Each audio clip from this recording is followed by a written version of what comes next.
지난주 주일날 오후 예배 우리 찬양제를 하고 나서 우리 성도님 너무 기뻐하시는 모습에 저도 참 많이 기뻤습니다. 곰곰이 생각해 보니까 11월 셋째 주가 우리 추수감사 주일이더라고요. 그때 한 번 더 우리 찬양제를 그때는 달란트 대회로 해서 1등 제가 그 쿠쿠 압력솥 1등으로 내서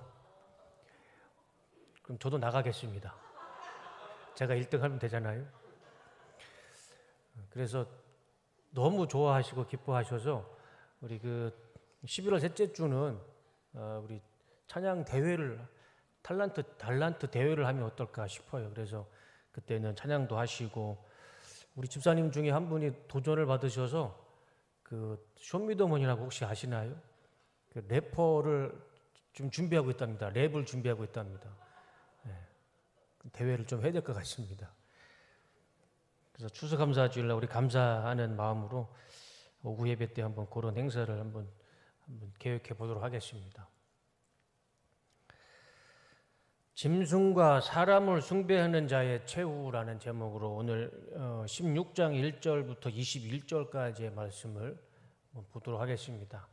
지난주에 우리가 15장 말씀을 보았는데 15장에는 일곱 천사가 일곱 대접을 가지고 그 대접 안에는 하나님의 진노가 있었죠.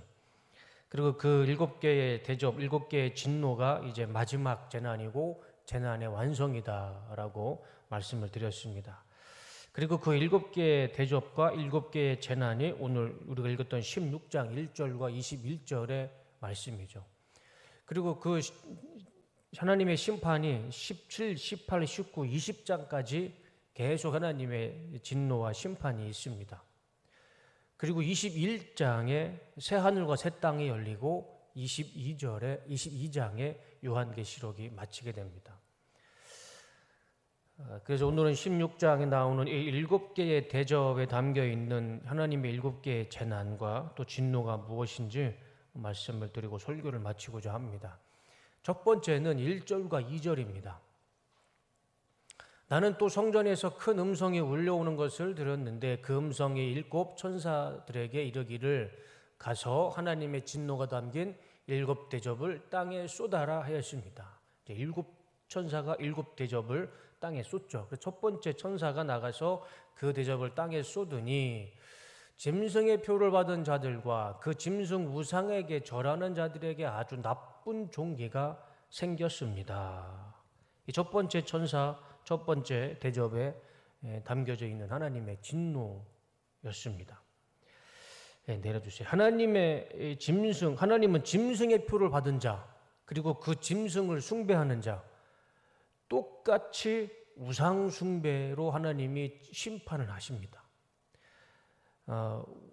누군지는 모르겠지만 그 우상의 표를 짐승의 표를 주는 자의 그 표를 받은 자와 또 짐승을 숭배하는 자, 이 두 사람을 똑같이 동일하게 보시고 하나님은 심판해 주십니다. 그래서 우리가 이 말씀을 보면서 생각할 수 있는 것은 사람을 우상 숭배하든 또 우상을 숭배하든 결과는 똑같습니다. 표를 받든 그 사람을 짐승을 숭배하든 결과는 하나입니다. 하나님의 동일한 심판, 우상 숭배의 죄를 짓고 동일한 심판을 받는다는 것이죠. 사람을 숭배해서는 안 됩니다. 사람은 사랑하는 대상이고 용서하는 대상이고 존경까지는 할 수 있습니다. 그러나 그 이상으로는 숭배하는 대상은 절대 아닙니다. 사람을 숭배하는 일은 어떤 경우에도 하나님이 용서하지 않으시죠. 왜냐하면 그것은 우상 숭배가 됩니다. 사이비와 이단 그 단체, 집단은 그 가운데 무엇이 있습니까? 사람을 우상으로 만들죠. 그게 사이비와 이단의 특징이잖아요. 절대 사람은 숭배하거나 경배할 대상은 절대 아닙니다. 우상 숭배나 사람을 숭배하는 거나 결론은 하나입니다. 하나님 앞에 우상 숭배로 심판을 받는다는 것이죠. 목사도 마찬가지입니다. 교회에 예수님이 안 보이고 그 교회에 목사가 보이면 그거는 교회가 아니죠. 역시 이단과 사이비 집단과 똑같습니다. 한번 곰곰이 생각해 보시면 어떤 교회에 가면 그 교회에 담임 목사만 보이지 그 교회 예수님만 보이지 않는 교회가 의외로 많은 것을 볼 수가 있습니다. 여러분들, 우리 성도님들도 한번 생각해 보시는 그 교회에 딱 어떤 교회를 떠오르면 그 교회의 담임 목사만 보이지 그 교회의 복음이나 또 교회가 하는 사역이나 예수님이 보이지 않는 교회가 참 많이 있는 것 같습니다. 저 개인적으로 생각했을 때 저는 정치하는 목사들의 그 교회를 보면 그 교회에는 예수님이 보이지가 않아요. 정치하는 목사들의 교회는 이상하게 예수님이 보이지가 않는 것 같습니다. 요한계시록의 말씀은 먼 미래의 말씀이 아니죠. 오늘 지금 우리 가운데 나타나고 우리 가운데 보여지는 말씀입니다. 짐승의 표를 받는 자나 그 짐승을 숭배하는 자나 하나님은 동일하게 우상 숭배자로 보시고 심판을 하십니다. 그 심판이 뭐냐면 종기입니다. 나쁜 종기. 이 종기는 어디에 나올까요? 출애굽기 10장에 하나님께서 그 이집트의 바로에게 10가지 재앙 중에 하나가 종기입니다.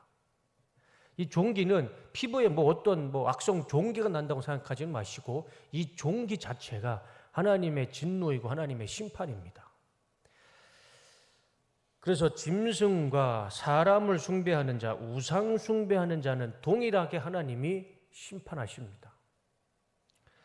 두 번째 2절 말씀을 보시면 다 같이 한번 읽어보겠습니다. 시작. 둘째 천사가 그 대접을 바다에 쏟으니 바닷물이 죽은 사람의 피처럼 되고 바다에 있는 모든 생물이 죽었습니다. 저기에 바다와 피가라는 단어가 나오죠. 바다와 피. 우리가 요한계시록 13장에서 말씀을 보았듯이 바다에서는 어떤 짐승이 올라옵니까? 기억나시죠?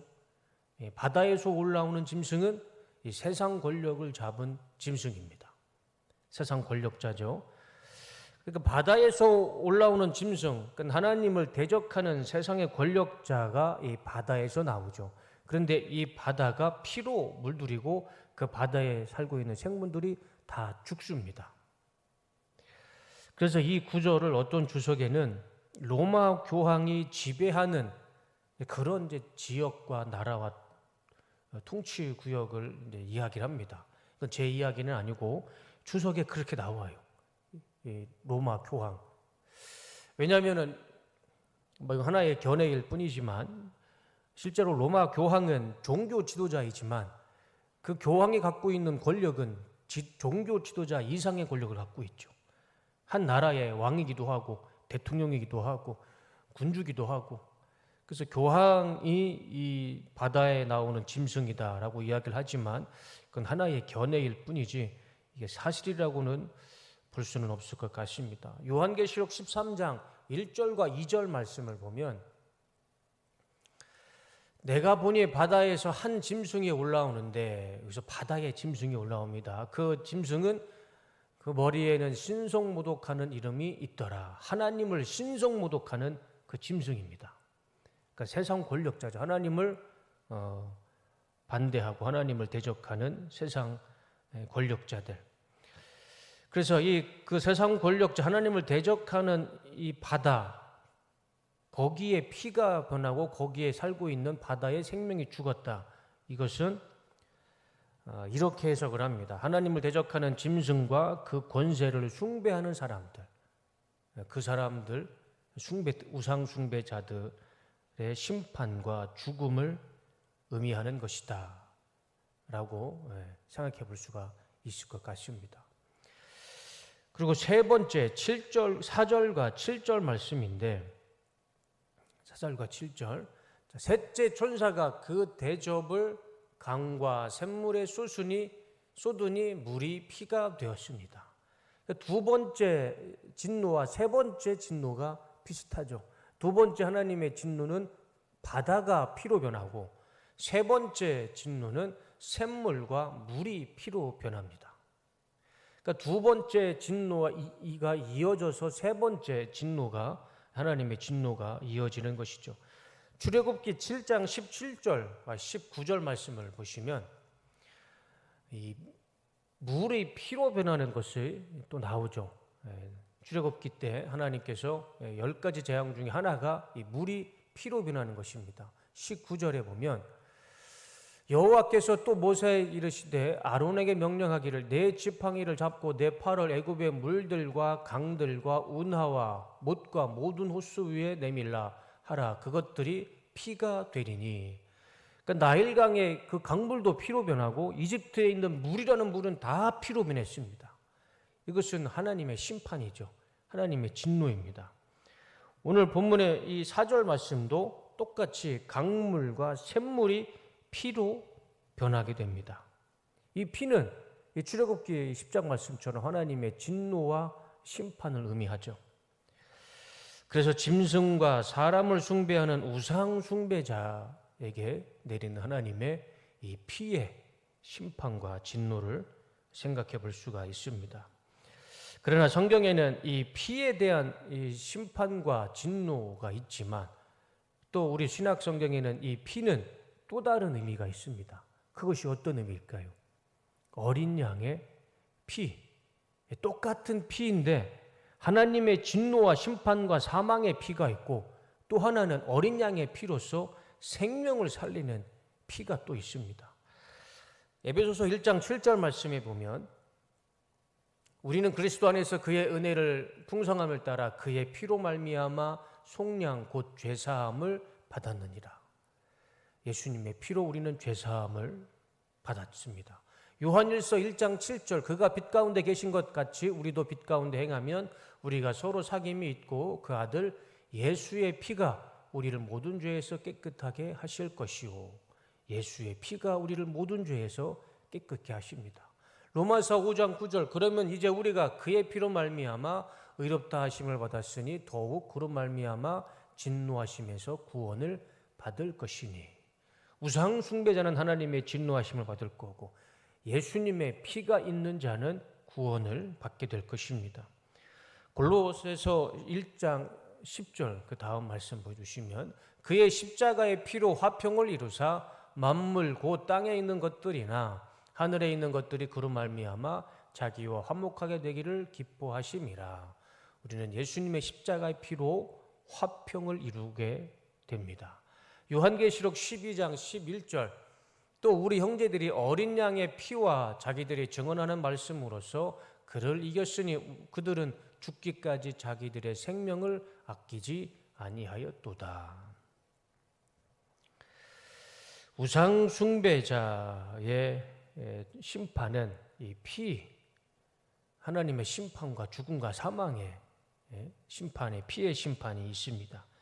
그러나 예수님을 믿는 성도에게는 어린 양의 피로 생명과 구원과 영생을 얻는 하나님의 축복의 은혜가 나타날 줄로 믿습니다. 그래서 7절 말씀을 보시면 7절 다 같이 한번 읽어보겠습니다. 아니 그 앞에 7절 7절 다 같이 읽어보겠습니다. 시작.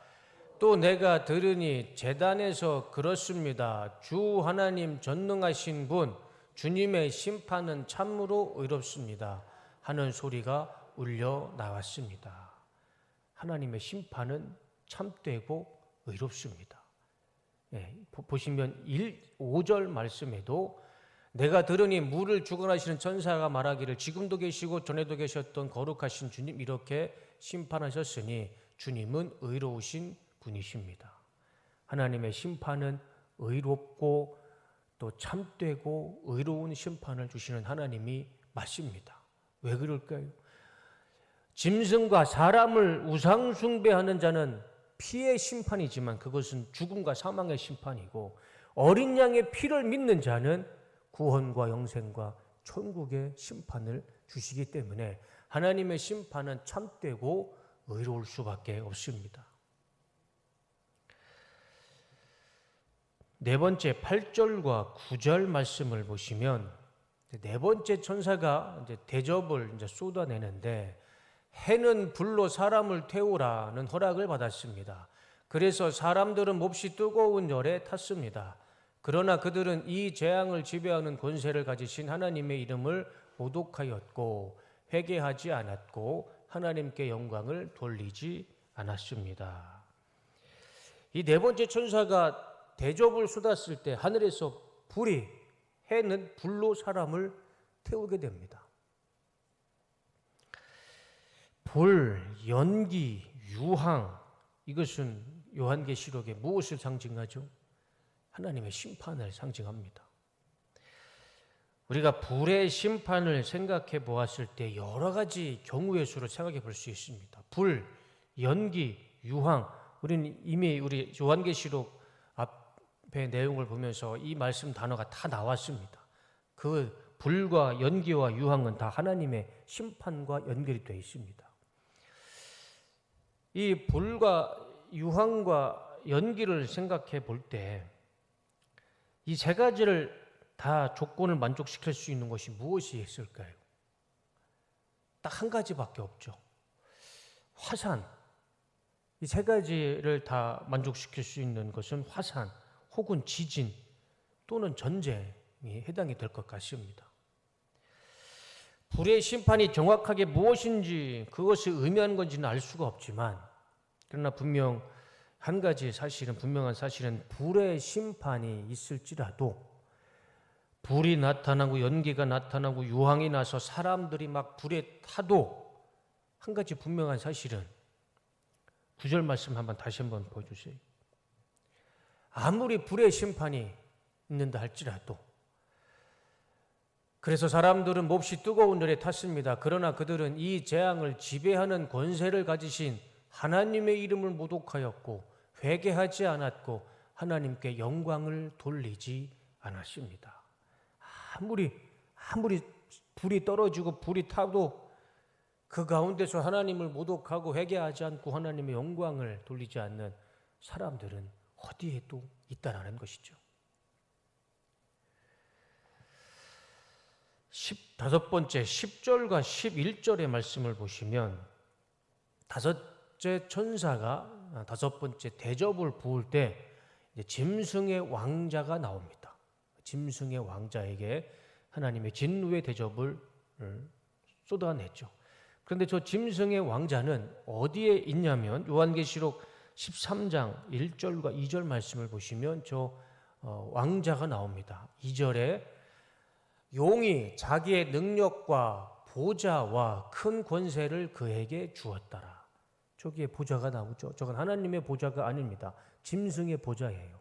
그 짐승의 보좌를 누가 줍니까? 용이 주죠. 용은 무엇입니까? 사탄이고 짐승은 두 가지 짐승이 있죠.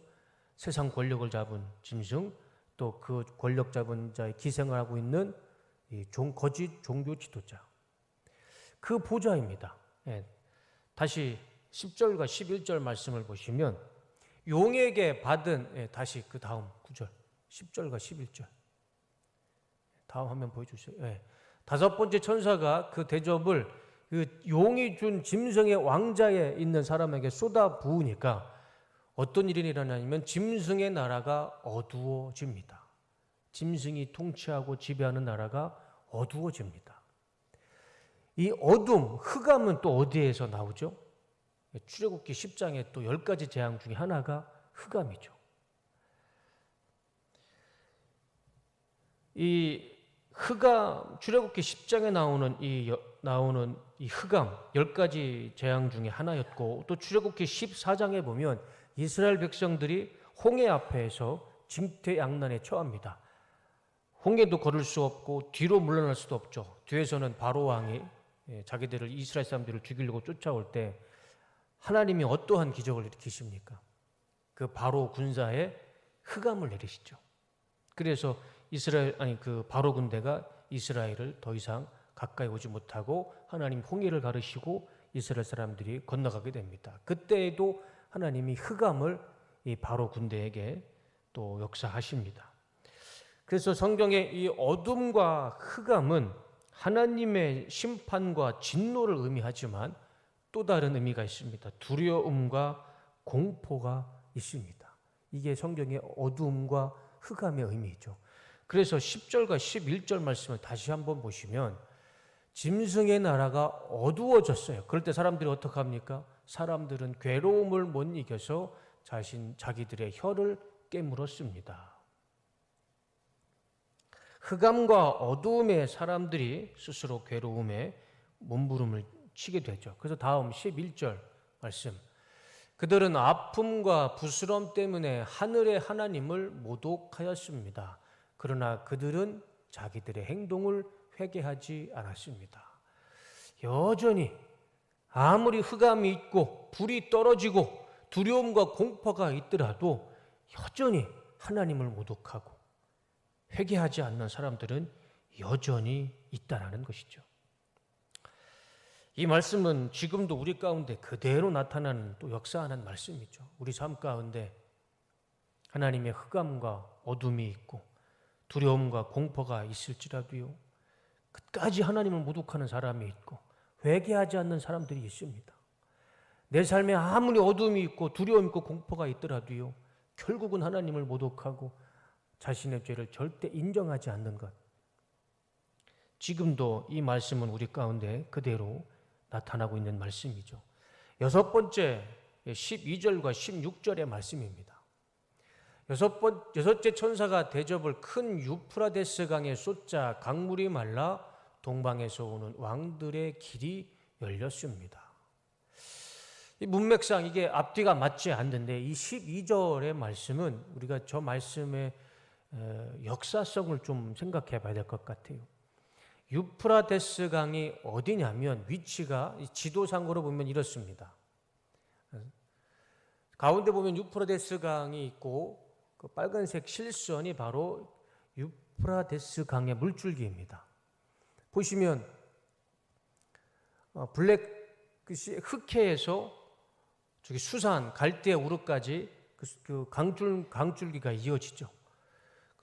동방의 왕이라면 어디냐면 티그리스강, 수산, 그리고 바빌론, 아수르, 거기가 동쪽입니다. 그러니까 동쪽에 왕들이 많았죠.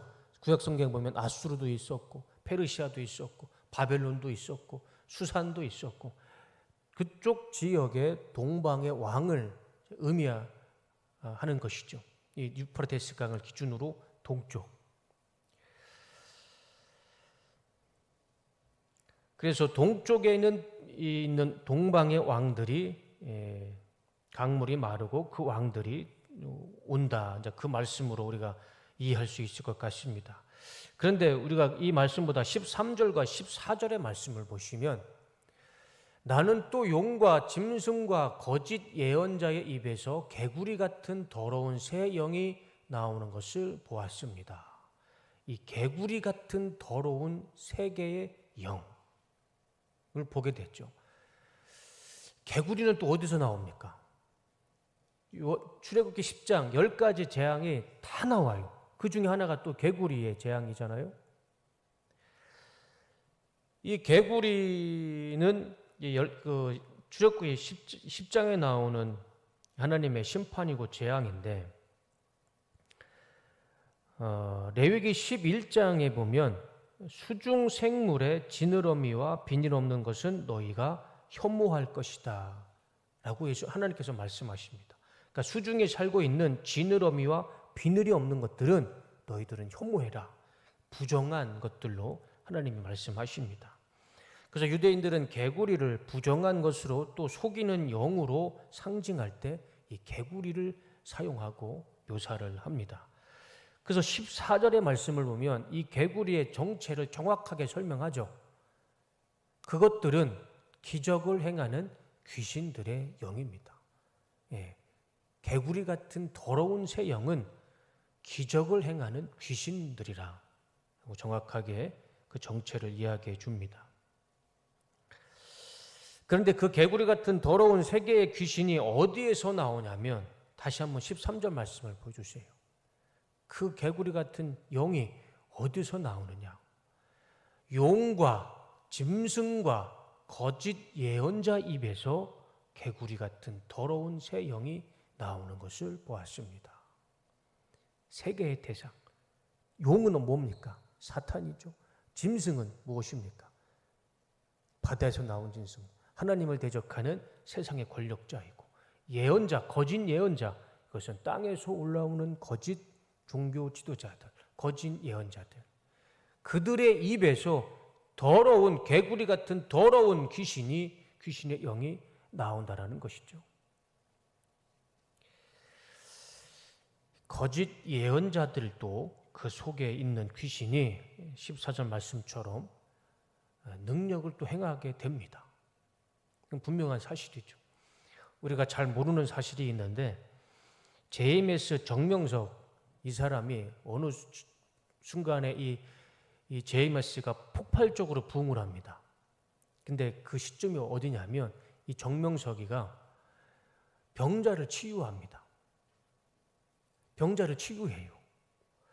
그게 젊은 사람들한테, 젊은 성도들한테 그게 어필이 돼서 폭발적으로 제임스가 부흥을 했던 것입니다. 젊은 사람 위주로.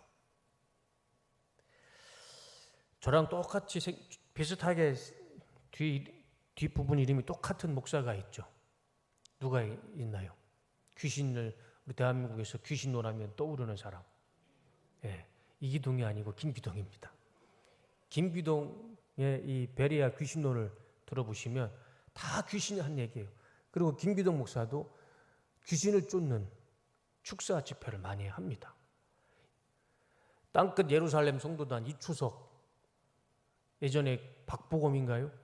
그 친구가 다녔던 교회 이초석 목사도요, 귀신을 얼마나 많이 잘 내쫓은지 몰라요.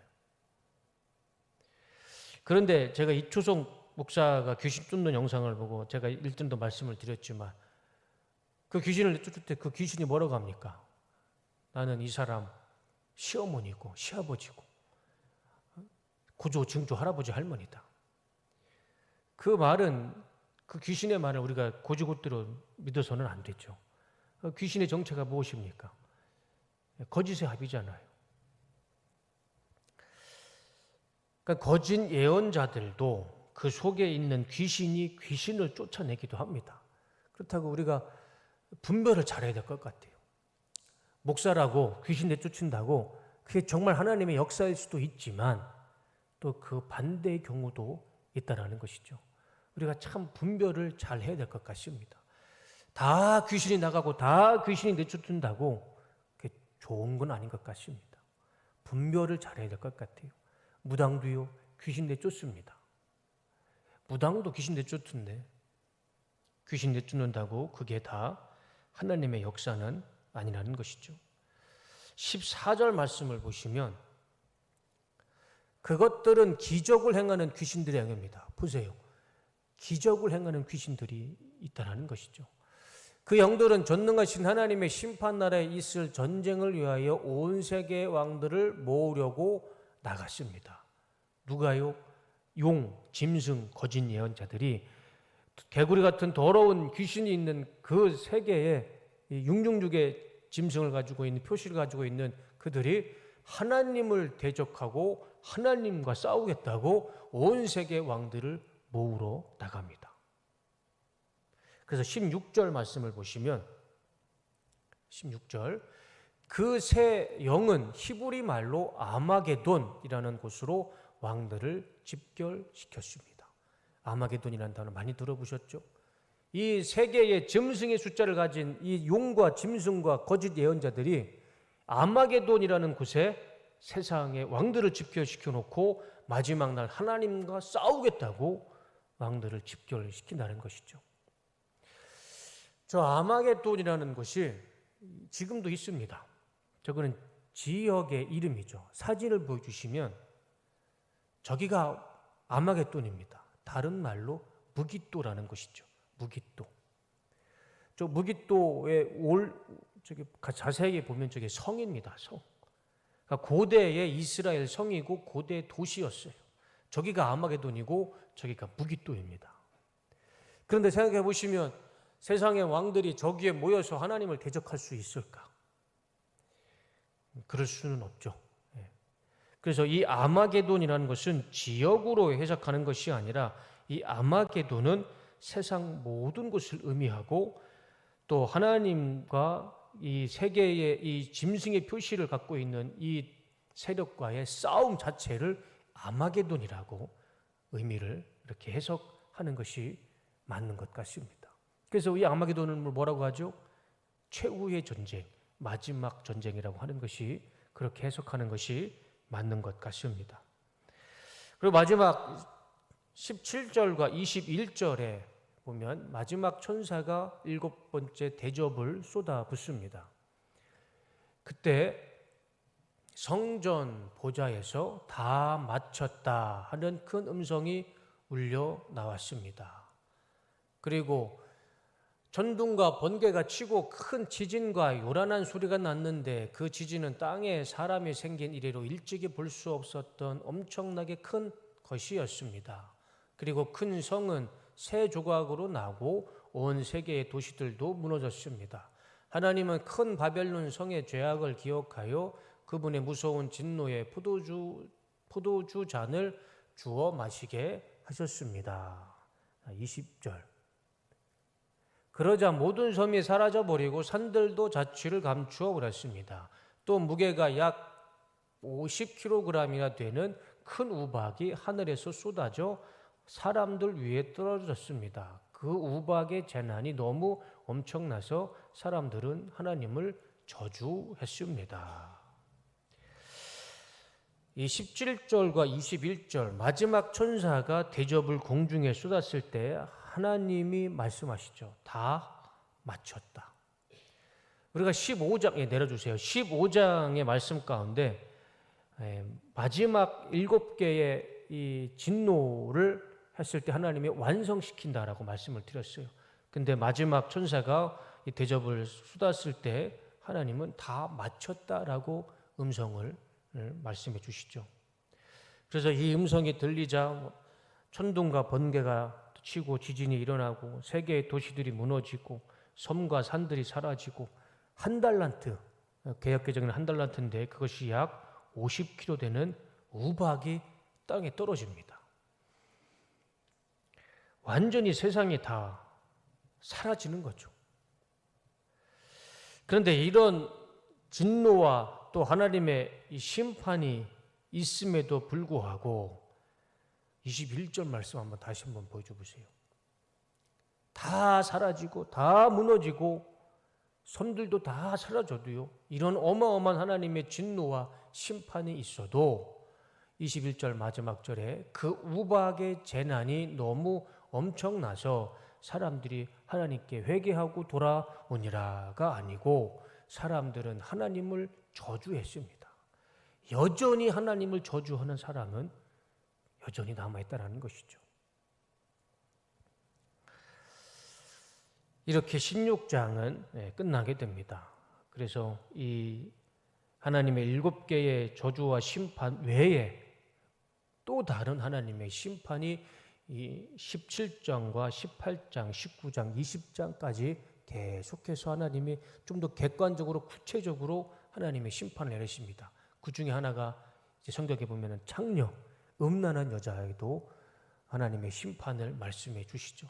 그래서 자세하게 구체적으로 한 장 한 장 보면서 말씀을 보도록 하겠습니다. 그래서 16장의 말씀을 정리하면 이렇습니다.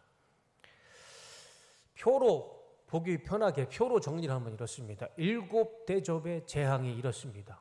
대상은 땅, 바다, 강과 물, 태양, 짐승의 보좌, 강물, 하늘과 땅입니다.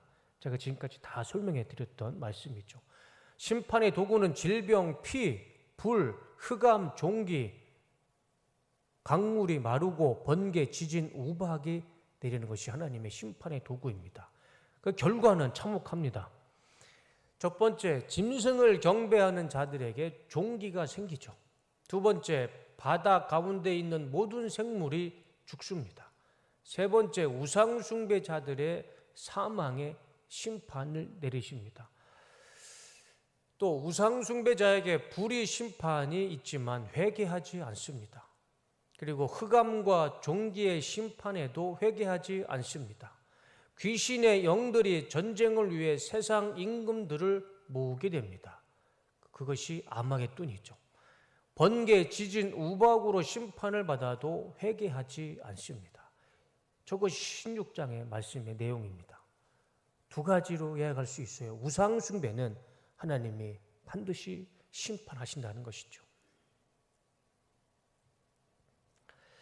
그리고 또 하나님의 심판과 또 하나님의 심판이 있음에도 그럼에도 불구하고 하나님을 저주하고 회개하지 않는 자도 끝까지 있다는 것입니다. 이것이 16장의 말씀이고 정리를 하면 두 가지로 정리할 수가 있을 것 같습니다. 설교를 마치겠습니다. 16장의 말씀을 통해 우리가 이거 한 가지는 꼭 기억했으면 좋겠습니다. 우리가 읽었던 이 16장의 말씀, 여러 가지 이해할 수 없는 현상들이 많이 있죠. 우리는 이 현상에 주목해서는 안 됩니다. 이 현상이 그대로 일어날 수도 있고 어쩌면 사도 요한이 어떤 상징과 표로 예식으로 얘기할 수도 있어요. 우리는 이 어떤 현상에 주목하는 것이 아니라 결국에는 하나님의 말씀은 이루어지겠죠. 우리가 두려워할 것은 바로 이것입니다. 짐승을 숭배하는 자, 세상 권력자와 거짓 종교 지도자들을 숭배하는 자, 그들을 하나님이 반드시 심판하신다는 겁니다. 질병으로, 피로, 불로, 흑암과 종기와 지진과 의박으로 하나님은 우상 숭배자를 반드시 심판하신다는 것입니다. 우리가 무서워해야 할 것은 바로 이것입니다. 하늘에서 우박이 떨어지고 막 불이 떨어져서 사람이 타서 죽고 거기에 집중하는 것이 아니라 우상 숭배하는 자는 그게 사람이든 짐승이든 뭐든 간에 우상 숭배하는 자는 질병과 피와 불과 흑암과 종기와 지진과 우박으로 하나님이 심판을 하신다는 것입니다. 우리는 이 말씀에 더 집중해야 할 줄로 믿습니다. 우리는 어떠한 경우에도요, 짐승과 용과 사람을 숭배해서는 절대 안 됩니다. 특별히 교회는 머리가 되시는 예수님을 숭배하고 경배하고 예배하는 곳이지, 목사를, 어떤 특별한 한 명의 사람을 숭배하거나 따르는 곳은 절대 아닙니다. 자칫 그랬다가는 우리 교회가 우상 숭배의 장소가 되는 것입니다. 마지막으로 5절과 7절 말씀을 보면서 설교를 마치겠습니다. 5절에 지금도 계시고 전에도 계셨던 거룩하신 주님, 주님의 심판은 참으로 공평하십니다. 하나님의 심판은 공평하십니다. 우상 숭배자는 여러 가지 모양으로 하나님이 심판하실 것이지만 우리는 예수님을 믿는 우리는 어린 양의 피로 우리는 구원받고 영생과 또 천국의 은혜를 받을 줄로 믿습니다. 하나님의 심판은 공평하십니다. 두 번째 6절, 주님께서는 성도들과 예언자들을 죽인 사람들에게 피로 갚아 주셨으니 그것은 그들에게 당연한 대가입니다. 우리 성도님들의 이 모든 희생과 또 어려움과 이 모든 것들, 눈물들 하나님께서 반드시 갚아 주실 것입니다. 7절, 나는 또 제단에서 옳습니다. 전능하신 주 하나님, 주님께서 하신 심판은 참되고 공평하십니다. 하나님의 마지막 심판은, 우리를 심판하시는 하나님의 심판은 참되고 공평하신 하나님의 심판이 될 줄로 믿습니다. 하나님의 모든 진노와 심판에서 우리를 공평하게 심판하실 그 하나님을 우리가 믿고 의지하며 주님이 오시는 그날까지 참되고 공평하신 하나님만 믿고 살아가시는, 또 섬기시는 우리 뚝성교회 모든 성도님 되시기를 주님의 이름으로 축원합니다.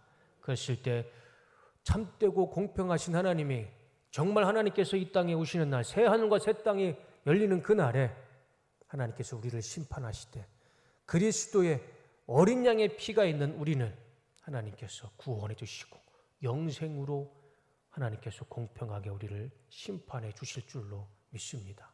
그런 은혜가 있으시는 우리 성도님 되시기를 주님의 이름으로 축원합니다.